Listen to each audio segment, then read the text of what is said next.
আজকে হচ্ছে আমি রোস্ট রান্না করব। তো রোস্টটা কিভাবে রান্না করি সম্পূর্ণ ভিডিওটা দেখতে থাকেন। এইখানে মরিচের গুঁড়া আর হচ্ছে লবণ দিয়ে আমি মেখে ভেজে নিব। এই তো লবণ দিয়ে দিতেছি, একটু ভালোভাবে মেখে তারপর ভেজে নিব। এই তো আমার মরিচের গুঁড়া দিয়ে মাখানো শেষ। তো এটা আমি এখন তেলে ভেজে নিব। তেলটা গরম হয়ে গেছে, আমি এখন ভেজে নিব।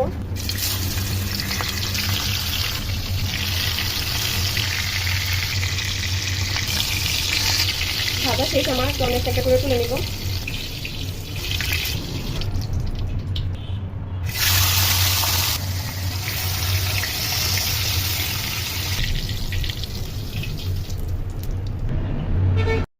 আমি পেঁয়াজ বেরেস্তা করে নিতেছি। পেঁয়াজটা আমি বেরেস্তা করে নিতেছি, একদম ব্রাউন করে ভেজে নিব। তো বেরেস্তা করে আমার অলরেডি বানানো শেষ, আমি তুলে নিয়েছি। রোস্টের মশলাটা আমি ভালোভাবে কষিয়ে নিতেছি।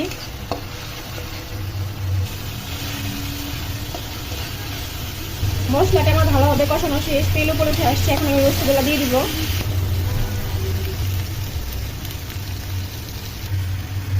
রোস্টগুলো এখন আমি ভালোভাবে কষিয়ে নিব, তারপর হচ্ছে লিকুইড দুধ দিয়ে দিব। কষানো শেষ, আমি এখন লিকুইড দুধগুলো দিয়ে দিতেছি। আমি আস্ত কাঁচামরিচ দিয়ে দিতেছি, এগুলো করে দিয়ে দিতেছি। আমি টমেটো সস দিয়ে দিতেছি পরে।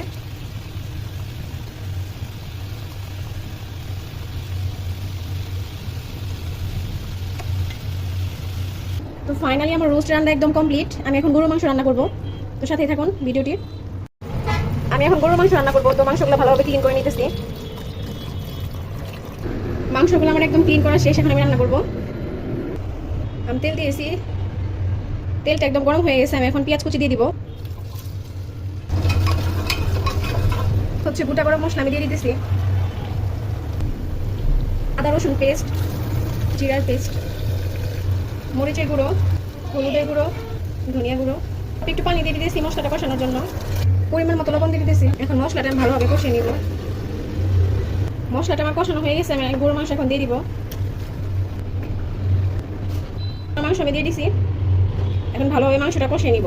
মাংসটা ফার্স্ট আমি কষিয়ে নিচ্ছি, তারপর হচ্ছে 4-5টা সিটি দিয়ে নিব। মাংস আমার একদম কষানো শেষ। মাংস রান্না একদম কমপ্লিট আমার। রোস্ট আর মাংস রান্না শেষ আমার, এখন আমি পোলাও রান্না করব।